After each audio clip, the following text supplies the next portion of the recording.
If you have a zero-sum mindset, then the only way to get ahead is by taking things from others. If the pie is fixed, then the only way to have more pie is to take someone else's pie. Millions of people look up to you. If we think about young people in high school, maybe in college, what advice would you give to them about if they want to try to do something big in this world, they want to really have a big positive impact, what advice would you give them about their career, maybe about life in general? Try to be useful. Do things that are useful to your fellow human beings, to the world. It's very hard to be useful. Are you contributing more than you consume? To try to have a positive net contribution to society. I think that's the thing to aim for. Not to try to be sort of a leader for the sake of being a leader or whatever. A lot of the time, the people you want as leaders are the people who don't want to be leaders.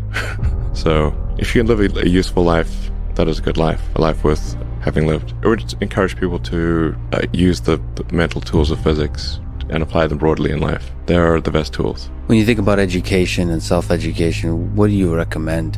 So there's the university, there's self-study, there is hands-on sort of finding a company or a place or a set of people that do the thing you're passionate about and joining them as early as possible. There's taking a road trip across Europe for a few years and writing some poetry. Which trajectory do you suggest? In terms of learning about how you can become useful, as you mentioned, how you can have the most positive impact. But I'd encourage people to read a lot of books. Basically, try to ingest as much information as you can and try to also just develop a good general knowledge. So you at least have like a rough lay of the land of the knowledge landscape. Try to learn a little bit about a lot of things. How would you know what you're really interested in if you at least aren't like doing it? Peripheral exploration of broadly of the knowledge landscape, and talk to people from different walks of life and different industries and professions and skills, occupations. Like, just try to learn as much as possible. Isn't the whole thing a search for meaning? Yeah, what's the meaning of life and all, But just generally, like I said, I would encourage people to read broadly in many different subject areas, and then try to find something where there's an overlap of your talents and what you're interested in. So people may be good at something, or they may have skill at a particular thing, but they don't like doing it. So you want to try to find a thing where that's a good combination of the things that you're inherently good at, but you also like doing. And reading is a super fast shortcut to figure out where are you. You're both good at it, you like doing it, and it will actually have positive impact. Well, you got to learn about things somehow. So reading. One point when I was a kid, I kind of read through the encyclopedia. That was pretty helpful. And there were also things I didn't even know existed. A lot, so obviously. And it's like as broad as it gets. Maybe read through the condensed version of the Encyclopedia Britannica. I'd recommend that. You can always skip subjects where you read a few paragraphs and you know you're not interested, just jump to the next one. So read the encyclopedia or skim through it.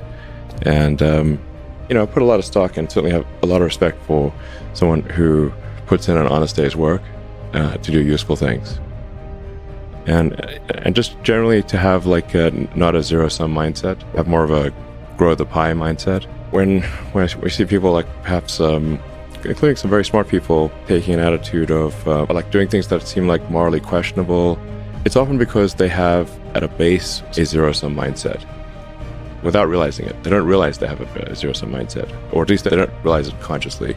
And so if you have a zero-sum mindset, then the only way to get ahead is by taking things from others. If the pie is fixed, then the only way to have more pie is to take someone else's pie. But this is false. Obviously the pie has grown dramatically over time, the economic pie. In reality, you can overuse this analogy, but there's a lot of pie. Yeah. Pie is not fixed.